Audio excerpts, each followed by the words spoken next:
What's going on, everybody? I'm the old man, and we're doing something a little bit different.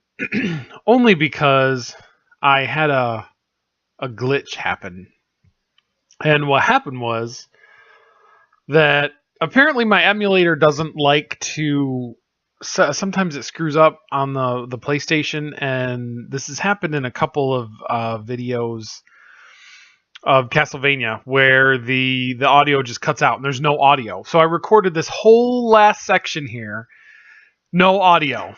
That's why you can't hear me blowing up those dinosaurs right there, and you can't hear all the commentary that I did. So I was kind of stuck because I recorded this whole series, and the only way to really go to do it again was to go all the way back, replay the whole game again, get to that exact spot, and then try to do it over again. I'm like, oh, I don't want to do that. So when I was editing one of my vlogs, I saw that they have like an add narration thing, and I was like, well, maybe I'll just like put that in there and then go back and then narrate it, and then I can do it and it'll be fine. So that's what I did, and so this technically counts as editing. I'm editing for the first time ever a Let's Play video. And this is, of course, the final scenes of the game, or the final length of the game. This particular part is a shooter gallery part where you just shoot the dinosaurs with the crosshair, and Cowboy Jim over there is turning the valve to open the gate, and you just shoot the dinosaurs. It's pretty easy. It's one of the more fun parts, though I'm not super good at it in this particular instance. But yeah, this so it's weird doing this. I'm doing this and commenting on game play that I've already played, and recording the narration secondhand. That's weird for me because I don't remember what I was really talking about the first time to talk about it again, other than shooting dinosaurs, protecting Cowboy Jim. And I'm not doing a very good job of protecting Cowboy Jim in this particular instance. So, and there's no music, unfortunately, so you don't hear the sound effects or me shooting any of them, which is kind of annoying. But that's probably a good thing, only because copyright strikes. And when this is the end of the game, so we're going to be doing like the credits part and all that, and so that'll be fine because then I won't get anything on the credits song or anything like that. Because usually I find when you get a copyright strike, if it's a visual one where they say matched visual content, those will usually drop off if you're doing a game. And but if you're doing but if it's music, the music ones always stick. So if there's no music, then awesome. And this is, of course, one of the worst parts of Dino Crisis 2 is the Escort Mission. Excuse me, I'm drinking my Diet Coke as well while I'm narrating. You got to protect Paula there. Dylon has to protect Paula there from the Dinosaurs. And they are intent on attacking only her. Only her. They don't go after Dylon at all. It's like they kick right in and they're like, let's get that blonde chick. Wha-pow! And he had in this gameplay, if I remember correctly, Dylon had kind of a problem auto-aiming at the actual dinosaurs. He just kind of wanted to aim wherever he felt like aiming. And then she gets et. The dinosaurs done ruined her. They ruined her. And there's two sections to go and so there's a section coming up. I should narrate it when it's coming, but where you have to actually like leave her and then go, and then the dinosaur gets a free hit. So she'll take one hit no matter what, no matter how fast you are or whatever. So I said all that to say, and did I tell this is the Dylon's daughter? Because the past is now the present and timey-wimey, wibbly-wobbly, and so that's actually his daughter. So he's a bad father. That's what I'm saying. Dylon is a bad father. And that's really annoying. Just watching it. I'm annoyed again just watching it. because I know how hard that section can be. And this little ledge here, Dylon won't just climb up the ledge, like you would, like, because he can. I mean, if she can, he can, right? No, I have to go over there and climb up the ladder. And now what happens when I climb up the ladder is that dinosaur comes over and kicks her in the stomach, and then that is my second death. My second death in this game. At my first playthrough, I had no deaths. And joy of joys, we get to start all over again. Isn't that wonderful? Try it again, Dylon. See if you can do a better job there, boy. So in this next run, I tried to sort of keep right on top of her and, right even with her and see if maybe he would auto aim a little bit better. And I did do better. I did get through it this time, so. But it's still annoying. It's just one of those escort missions in games is just, The only escort mission... The only thing, and it's not really an escort mission, but in BioShock Infinite, where you rescue Elizabeth, like, she can handle her own. The girl from Last of Us, I can't remember her name. I want to say it's Ellie? I don't remember. Anyway, she can handle her own, but it's helpful that none of the enemies target her. And that's fine. I'm kind of okay with that, so long as they can handle their business or the enemies aren't targeting them specifically. Because and it's not realistic, but I don't want realism. I want a video game that's fun to play. I don't care about realism. If I wanted realism, I'd just go to work or mow my yard. I mean, I wouldn't, And I remember Silent Hill 4, which like literally half that game is escort mission. And it would drive me nuts because it was, I ran through that entire game trying to get through it and not succeeding at all until finally I realized that if you're playing Silent Hill 4 and you get to the part where the rest of the game is escort mission, you don't equip the girl with a weapon, because if you equip her with a weapon, she's going to go chasing after enemies to hit, which is no bueno. So leave her with no weapon, and then she'll stick to you like glue, and you can like run past things and kind of deal with things. I tried to see if the dinosaur would spawn so I could hit it, because Dylon's daughter is just about dead here. But nope, kick her right in the head. Right in the head there. And I thought I was just about going to die there again. With one sliver of life left. Got it through with one sliver. It was terrible.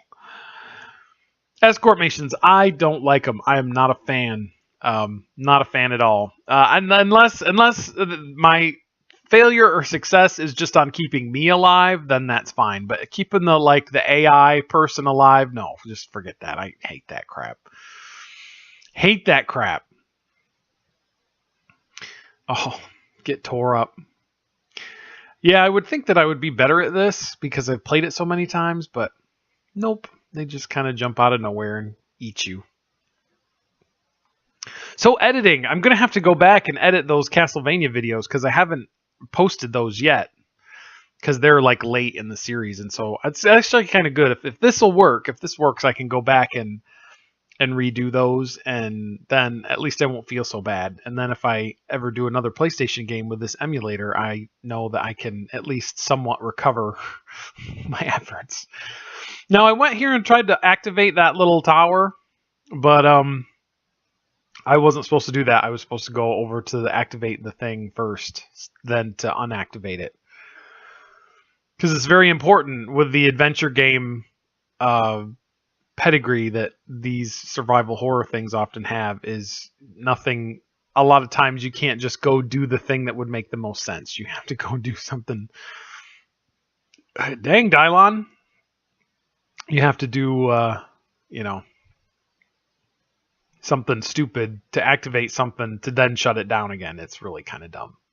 So you have to go up here with this door and activate the door, and then I can go turn down the power supplies for him, which is really stupid.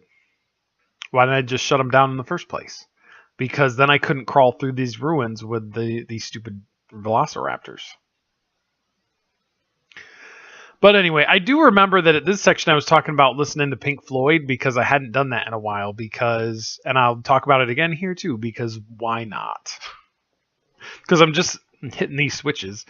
I was looking on TV tropes at some point when I was bored, and I looked up Pink Floyd just for fun because I'm a big fan of some of their albums, and I was like, oh man, I haven't listened to them in forever, and so I checked my iTunes and realized that when we made all the switch of all the music over to the new laptop that Pink Floyd hadn't made the transition. I was like, what? No. So I went and put them all on there, and then he took a walk and listened to the entirety of The Wall, both discs, beginning to end, and that was fun. And I do really like that album. I like Pink Floyd's sort of like Dark Side of the Moon, Wish You Were Here, The Animals, and The Wall. Those are kind of like the 4 that I really like. And I liked them in the mid-aughts, 2004, 5. I really liked them a lot because I'd just gotten into them. But when we moved to where we are now, and I was working at the parts store, there was this guy that would have the classic rock station on all the time, no matter what, and they would play the same like 4 Pink Floyd songs, and that would be it. And so I just didn't listen to Pink Floyd that much after that because I was just like, oh my word, I just don't want to hear Have a Cigar and Time and Another Brick in the Wall Part 2 and Comfortably Numb again, because those were pretty much the songs they played. But now that it's been a long time since that guy has worked there, and so we haven't listened to that station, and so I haven't heard him forever, and so I went ahead and listened to him, and it was fun. I'm gonna have to listen to the rest of the Pink Floyd stuff I got. I'm not one of those that can, like, my wife and my daughter can listen to an album to death, like over and over and over and over and over again, and I can't. If I listen to an album, there's usually 2 or 3 days up to a week before I can really listen to it again. And so I am not. We listen to music a lot differently. And here's this last section of the game. Now we can get back on track. We're talking about the game. Though some people don't like it when I do that. Isn't that weird? And this is supposed to be the big sort of Kingdom of Zeal revelation last area wherein we find out all of the timey-wimey, wibbly-wobbly stuff. And it just doesn't make any sense to me. And I've never really liked the story of this game because I guess it's like they went back to the past, but they're in the future, but they're in I don't know. I don't know and I don't care. Shoot the dinosaurs. That's the story for me. And Dylon can shoot things. Excuse me while I drink something. I do remember trying a different tactic for this particular battle because I usually don't buy I think it was the missile launcher or missile pod I think I bought. I'll have to see here in a second because I haven't reviewed the video all the way. So I'm just recording the narration because I'm... Yeah, okay. The rocket launcher. Yeah, I actually bought that this time. I almost never buy that. And just to see if I could get the next battle that we have to go through just to make that a little bit easier for me. And we'll see how it did. It actually did work a little bit better, but power it up a little bit because it's a good idea to do that. None of the weapons really come with a solid, like, except for the first initial weapons, don't really come with a solid, this is enough ammo to get you through. You always have to buy some more ammo for most of them. And apparently I just cannot get away from this terminal. I will stay here forever. 2 hours and 30 minutes. That's definitely a lot less. My last playthrough was just about double that time because I was trying to remember how to play the game and where things were. So I spared you from all that. You can be thankful. And So the next section is kind of annoying. It's a boss battle, but not really. The big giant dinosaur comes, and we have to activate the satellite, and then we have to go and hit different panels, and so that the satellite comes online and melts the dinosaur. I do like that scene right there with the pods and everything. I always thought that was really cool. And I do like the look of this facility. It definitely looks appropriately futuristic and mysterious and everything. I just wish that the story behind it made more sense, because it just doesn't. And it's, yeah. It's awful. It's awful. And so we've got the time limit, right? So we've got to go and I think this is my third death right here. Yep. It's funny now watching it when I'm not playing it at the same time. 3 deaths. 3 deaths in this run. My first run through, no deaths. The one that I'm recording for you guys, 3. Isn't that awesome? So you got the time limit, and you've got to keep the stinking dinosaur away from you, and activate all of the things, the panels, and run around and try to keep him from eating you. And I didn't like this, first of all, because I hate it when the dinosaur roars and then you get stunned and fall, which of course is realistic, but I don't want it to be realistic. I just want to play. And then you have to go and activate the things, and oh, just, well, he's bothering you. It's really kind of annoying. More Diet Coke that I shouldn't really be drinking. My diet's not been going so well the past few days. We all went out to Steak and Shake of all places, and I didn't do low carb there. Seeing as I got a shake. It's been rough at the house lately. We got a lot of stuff going on, and it's hard to control your diet at the best of times, let alone when stuff's kind of going all crazy, which it has been lately. But the only thing you can do is try again. I don't want to gain all the weight that I lost, because I don't want to be that big again. Because it's tiring. It's tiring. When you walk like upstairs and then you get winded, that's awful. I don't like that. Setting the target for the dinosaur. All right, dinosaur. You gonna get dead. And then he roars. You can tell because the screen blurs. And you do get points for that. But at this point, you're pretty much done. Like, there's not really any reason to get, to do the points. And I guess he does kind of keep away from me a little bit. But then we go in this little section here where he's kind of owning me there. It was really annoying. I think there was some scoffing that was being done when I was playing this section, if I remember correctly, because he keeps taking hunks out of me.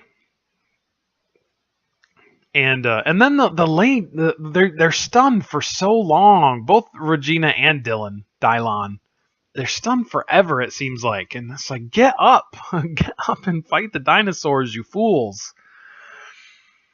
And we had to go ahead and watch this scene because I love copyright strikes. I love them. I love when I get a copyright strike on one of my videos. No, this one we beat the dinosaur. We got to watch the dinosaur get melted, right? We can't just go without that. So, and that's mainly why I didn't watch a lot of the scenes in this one. First of all, because they're kind of boring and the story's nonsensical. And the other reason is to maybe cut down on some of the copyright stuff, because it's really annoying.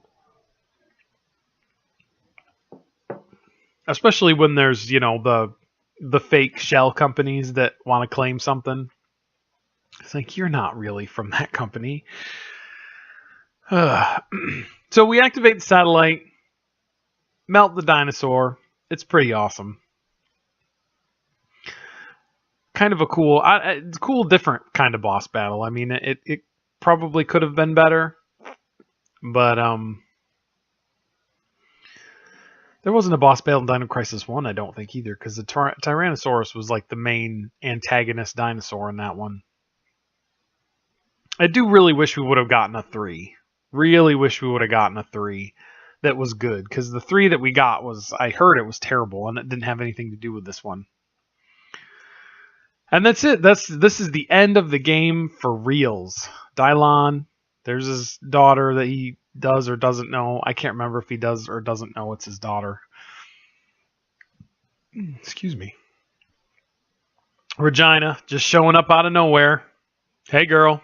Hey, dog. What's up? Let's get out of here. Let's use this gate and get out of here. And the final ending scene where the server topples onto, what's her name? Okay, maybe not the final ending scene. I thought it was. There's just a really well designed scene of a server falling down and then back to the polygons. Oh no, she's trapped. Whatever will we do? Now, this is the final scene with Dylon with his terrible haircut. That is a terrible haircut. Terrible. I don't know who did. Some people did that back in the day. That was, I guess that could have been a cool haircut when this game came out. I don't know. I never know. I've never really had, actually, no, I have had cool hair. When I was in high school and I had really long hair and I looked like one of the guys from Metallica, I had cool hair then, but after that, I didn't ever have cool hair. And thankfully, I'm an old man, so it doesn't matter if I have cool hair. Or any hair. I would prefer no hair, because then I don't have to do any maintenance. Take the disc. Go on, Regina. Just leave us here. We're fine. Just go. No, really, it's fine. We'll be fine. To lift this thing, we'll be fine. Just go. Salute. Terrible salute. If you're ever sitting around with people who are military and then somebody on TV or something salutes, they'll always tell you how it's wrong, how they didn't do it right. And why are they even saluting? I mean, so Regina leaves Dylon and his daughter right there and promises she'll come back and takes the gate, and then cliffhanger happens. That unfortunately never gets resolved. Never gets resolved because Dino Crisis 3 doesn't have anything to do with this one. So we just sort of decide that that's done. So I've made my own canon ending for this. And basically just before the server falls, what happens is Regina shows up with the TARDIS and the Doctor, who is Peter Capaldi for this particular thing. It shows up with them and then drags them out and then escapes. That's what happens. So if you're wondering about what happens as a cliffhanger, the Doctor comes in and saves the day with Regina and Dylon, and they go off and have a few more adventures. The end. And now we have credits, which are a little bit shorter than modern games now, because in modern games, it seems like you have to. This is what these credits are long, but like, if you finish like Assassin's Creed or like Mass Effect or something, the credits on those games go on for hours. It seems like an hour, where they mention everybody involved in the game, everybody who was involved with the people that were involved with the game, all the actors, the motion cap and voice, all of their assistants, all of their assistants, all the people in Japan that helped, all the people all over the world that helped. Anybody even tangentially associated with the game gets mentioned in today's credits. The guy that drove by and brought some pizza by mistake and couldn't take it back because it was a mistake order, he's in the credits. So, yeah. And I didn't know Stephanie Morgenstern is listed as the voice, but I thought it was Jennifer Hale who voiced Regina. And I might have to look that up at some point. I mean, I'm not going to, obviously, right now, because I don't do research. Ew. I thought it was Jennifer Hale. Stephanie Morgenstern. You know what? I'll have to look it up after I'm finished recording this, and then you won't know what the real answer is unless you look it up, you lazy bum. Very Jurassic Park right here. Very Jurassic Park 1.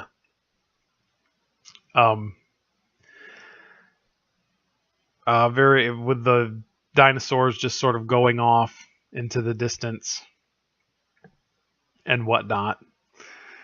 But I really like this game. Overall, I really like this game. I kind of like the move to more action-oriented game because, you know, Resident Evil has its place, And Dino Crisis 1 I liked it, but I kind of liked that this was definitely a more action-y take on it. Because there's plenty of other games that do survival horror really well. So it was nice to have just a different sort of flavor. And just have lots of guns and kill dinosaurs. Because in the first one, you definitely are avoiding the dinosaurs more than you are trying to kill them. Not doing a lot of just killing them. You usually, what I used to do is just like put them to sleep. You mix up all the tranquilizers and you're mostly putting them to sleep and you're not really killing them. So I like this one. I'm glad I could play it for you guys. I'm sorry there was no music for this one. Apparently I just cannot get away from I can't get away from the technical glitches. And there's Regina. A little, after mission picture, a rank A. I think my rank was C last time. So I did a lot better this time, even though I didn't find all the dino files, which I don't care about. I guess you get infinite ammo if you get them all. And that's for the Dinosaur Rumble game, where you can go in and it's kind of like you're just an arena and the dinosaurs can fight each other, and I didn't really care about it. So that's it, y'all. Thank you for watching. Like, comment, and subscribe if you like the videos. And I will see you next year for whatever series we do.